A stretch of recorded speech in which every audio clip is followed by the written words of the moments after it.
ఈ రోజు మనం సత్యసాయి జిల్లాలోని అమరాపురం మండలం హేమావతి గ్రామంలో నొలంబరాజు పరిపాలన కాలంలో 32,000 గ్రామాలకు రాజధాని అయిన ఎంజేరు లేదా హేమావతి గ్రామంగా పిలువబడే ఈ గ్రామంలో సిద్ధేశ్వర స్వామి దేవస్థానం.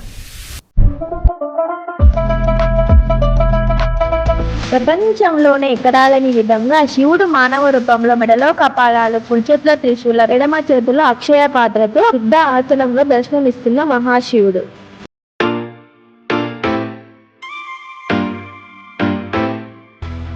ఇక్కడ శిల్పాలు 1,000కి పైగా కాలగర్భంలో కలిసిపోయాయి. ఈ దేవాలయాన్ని పంచలింగాల దేవాలయం లేదా దక్షిణ కాశీ అని కూడా పిలుస్తారు.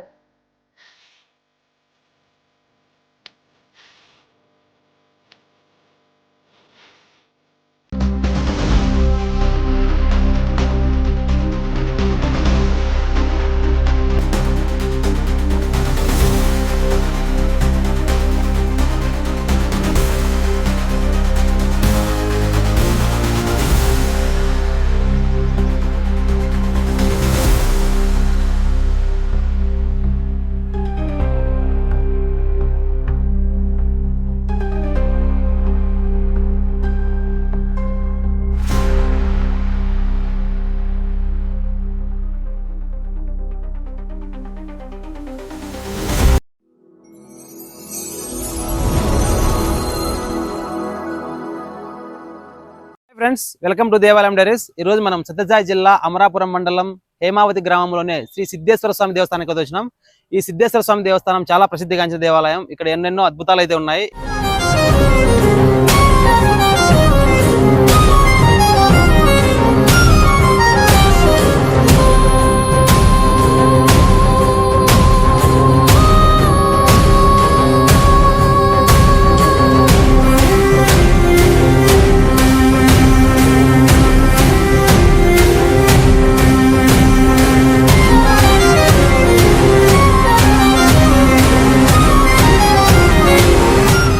ఇప్పుడు మనమైతే సిద్ధేశ్వర స్వామి దేవస్థానంలోకి అయితే వెళ్ళి మొత్తం గుడి అంతా చూద్దాము. ఒకసారి నాతో రండి. ఈ దేవాలయం వచ్చేసి నొలంబిరాజు పరిపాలన కాలంలో 7వ శతాబ్దంలో కట్టిన దేవాలయం. ఇక్కడ శిల్పకళ అయితే చాలా అద్భుతంగా అయితే ఉంటుంది. మనకు హిందూ దేవాలయాలు ఏ దేవాలయం తీసుకున్నా కానీ తూర్పు వైపు ముఖద్వారం ఉంటుంది. కానీ ఈ దేవాలయానికి పరమట వైపు అయితే ముఖద్వారం ఉంటుంది. సూర్యుడు అస్తమించే సమయంలో సూర్యకిరణాలు స్వామివారి ముఖాన్ని అయితే తాకుతాయి. ఇది వచ్చేసి నొలంబిరాజు పరిపాలన కాలంలో ఇది సున్నపు గచ్చు, బెల్లము, ఎర్రగచ్చు అనమాట. అంతా కలిపి ఈ దేవాలయానికి అయితే ఇవంతా ఇట్లా కట్టినారు. చాలా అద్భుతంగా అయితే ఉంది. ఇది చూడండి ఒకసారి. మనకైతే ఈ గోడ, ఈ కంపౌండ్ చుట్టూ సత్రాలకి ఈ రాతి స్తంభాలతో అయితే కట్టినారనమాట. ఇవి చాలా అద్భుతంగా ఉంటుంది. ఈ వీడియో ఎక్కడ స్కిప్ చేయకుండా చూడండి. మా కెమెరామెన్ ఎక్కడ పోతున్నాడు. ఈ స్తంభాలను అయితే నల్ల రాతితో కట్టినారనమాట. ఇవన్నీ నేను చాలా అద్భుతంగా ఉంది. ఇంకా లోపలికి వెళ్ళి చూద్దాము. అభిషేకం అని జరుగుతాయి ఇప్పుడు.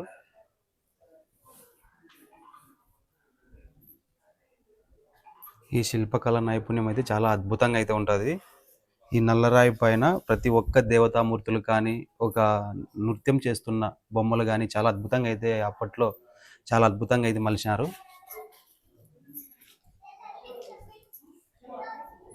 అప్పట్లో దక్షిణ కాశీగా పిలువబడుతుంది అన్నమాట ఈ దేవాలయము.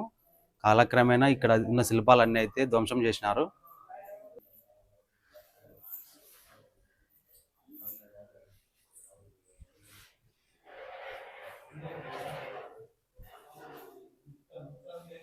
శ్రీ మహాగణపతి దేవతాభ్య నమః.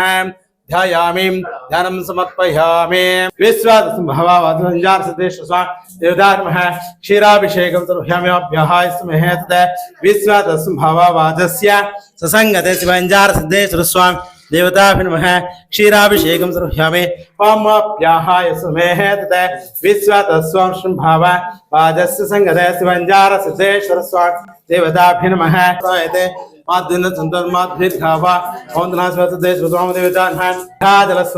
గంగే చమనే చైవ గోదావరి సరస్వతి నర్మదా సింధు కావేరీ స్వామి దేవతాభ్యో నమః. జగద్గురు శ్రీ ఎంజారో సిద్ధేశ్వర స్వామి ప్రసాద సిద్ధ్యర్థం శ్రీ ఎంజారో సిద్ధేశ్వర స్వామినః ఏకవార రుద్రాభిషేక పంచామృత అభిషేక అష్టోత్తర శతనామావళి పూజాంచ కరిష్యే. ఇప్పుడైతే మనం ఈ దేవాలయం ప్రధాన అర్చకులు అయితే ఇక్కడ స్వామి వారు స్వామి పేరు ఎందుకు తెలుసుకుందాం. స్వామి మీ పేరు ఏం పేరు సార్? శివకుమార్ స్వామి నేను. స్వామి ఈ దేవస్థానం గురించి మీరు ఎప్పుడు స్థాపించారు ఈ దేవస్థానాన్ని? ఇది వచ్చేసి నొళంబులు చిత్రశేఖర సోమశేఖర్ అనే రాజులు పరిపాలించినారు. అంటే ఇది 7వ శతాబ్దం నాటిది. నొళంబులు వాళ్ళు అప్పుడు పరిపాలించినారు. పోతే ఇది పెద్ద రాజధాని, హైమావతి అంటే పెద్ద రాజధాని ఇది. అప్పట్లో రాజు ఆ రాజు పరిపాలించినారు.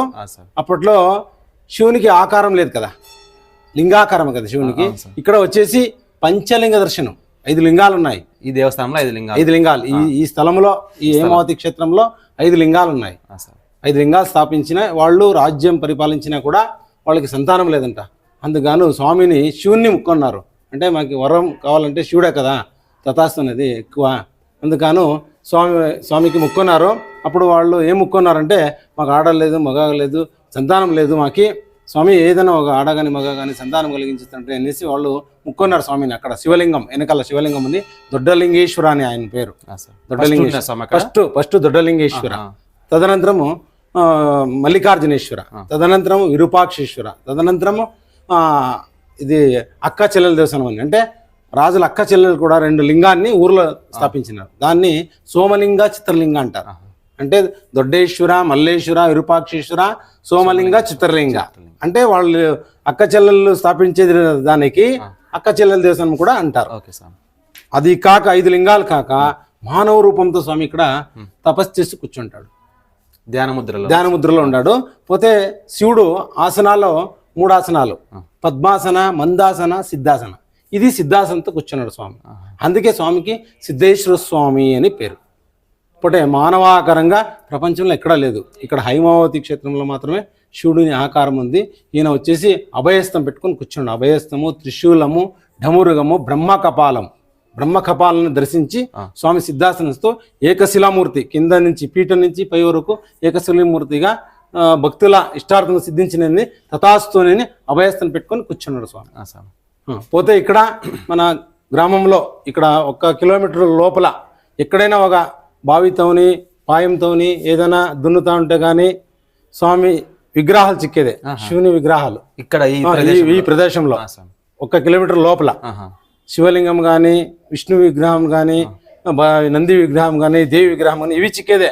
అప్పటి కాలంలో ఏమి ఇక్కడ జరిగిపోయిందో తెలియదు. శివలింగాలు, నంది విగ్రహాలు, దేవి విగ్రహాలు ఇవి మాత్రం చిక్కుతూనే ఉంటాయి. చిక్కిన వాటి అన్నిటినీ ఇప్పుడు ఒక మ్యూజియం చేసినారు వాళ్ళు, ఆర్కలికల్ అక్కడ మ్యూజియంలో పెట్టినారు. అన్ని విగ్రహాలని అక్కడ పెట్టినారు, మ్యూజియంలో పెట్టినారు. భక్తాదులు వచ్చి చూడొచ్చు. పోతే ఈ స్వామి కథ ఏమంటే పురాతన నుంచి ఈయనకి మహాశివరాత్రి రోజు నుంచి 8 రోజులు స్వామి బ్రహ్మోత్సవాలు జరుగుతాయి.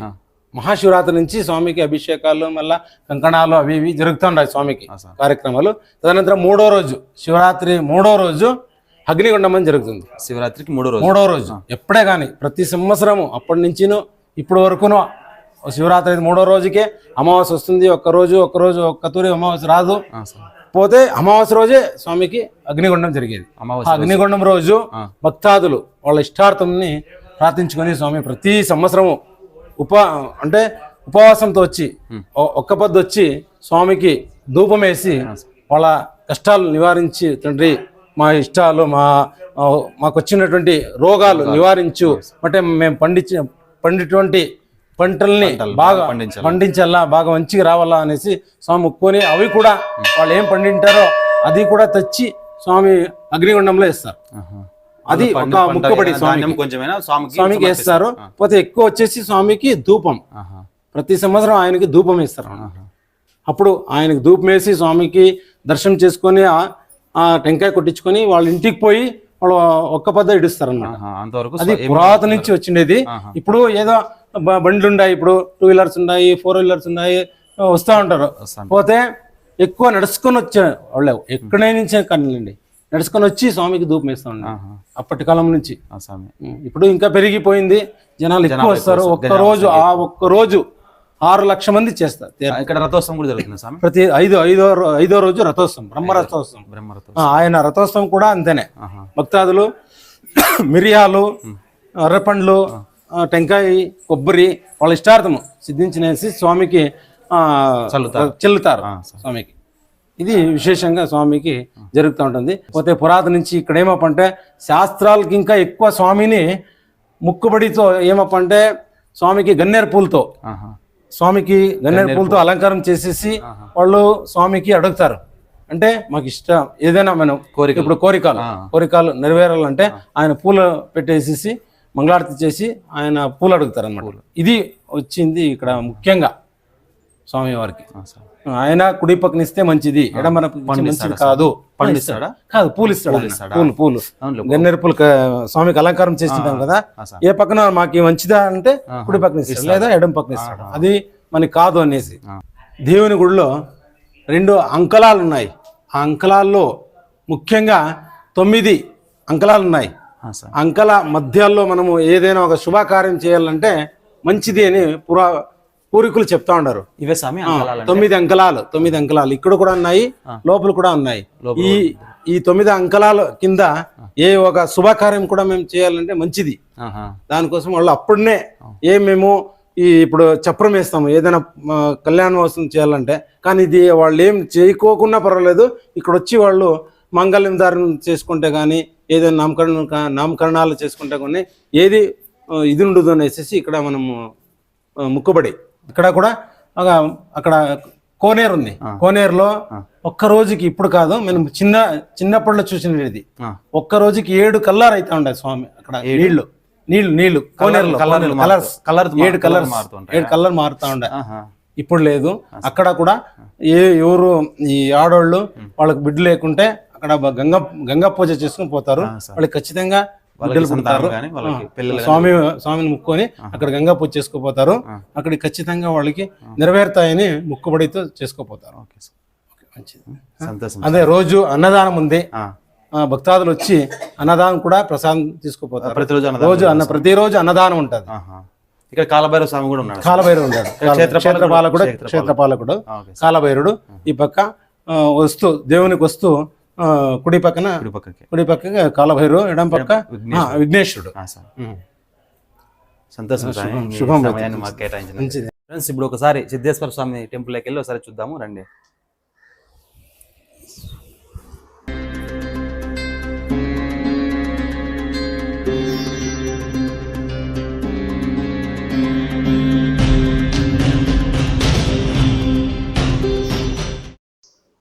ఈ స్వామి పేరు వచ్చేసి హెంజేరు సిద్ధేశ్వర స్వామి. సిద్ధేశ్వర స్వామి అని ఎందుకంటారంటే ఈయన సిద్ధహాసనంలో కూర్చోంటాడు కాబట్టి అందుకు సిద్ధేశ్వర స్వామి అంటారు. హెంజేరు అంటే ఒకప్పుడు ఈ గ్రామానికి హెంజేరు గ్రామంగా పిలుచుకునేవారు అనమాట. ఆ కాలక్రమేణా ఇది హేమావతిగా మారింది.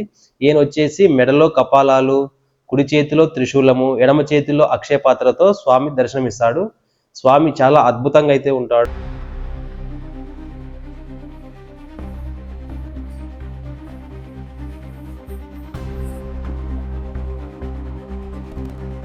ఇక్కడ వచ్చేసి కాలభైరవుడు అనమాట. ఆయన ఇక్కడ వచ్చేసి ఈ క్షేత్రానికి క్షేత్రపాలకుడు.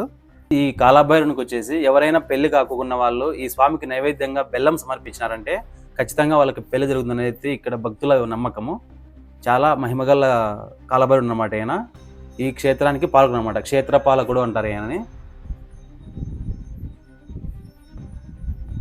ఇక్కడ వచ్చేసి ఇది హారతి కట్ట అంటారంట. ఈ కట్టని ఇక్కడ స్వామివారికి జ్యోతి చేసి ఇక్కడ ఆ జ్యోతి వెలిగించిన తర్వాత అక్కడికి సిద్ధేశ్వర స్వామి టెంపుల్లోకి వెళ్ళి అక్కడ స్వామికి అయితే హారతి ఇస్తారనమాట. అయితే మనము గణపతి టెంపుల్ అయితే చూద్దాము రండి.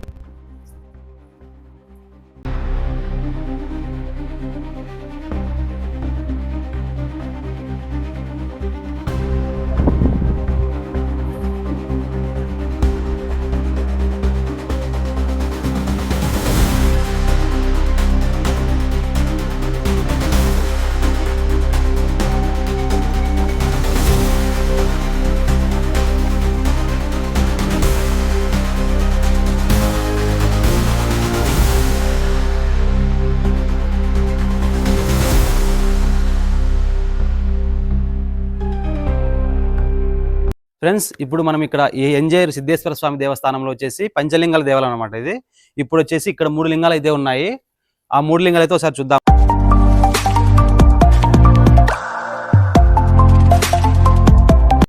చూసారా ఫ్రెండ్స్, ఈ వీడియో మీకు నచ్చినట్లయితే లైక్ చేయండి, షేర్ చేయండి, కామెంట్ చేయండి. అలాగే మా ఛానల్ని సబ్స్క్రైబ్ చేసుకోండి. చాలా మంది వీడియో చూస్తున్నారు కానీ లైక్ చేయడం లేదు. లైక్ చేయండి, అందరికీ అయితే ఈ వీడియో వెళ్తుంది.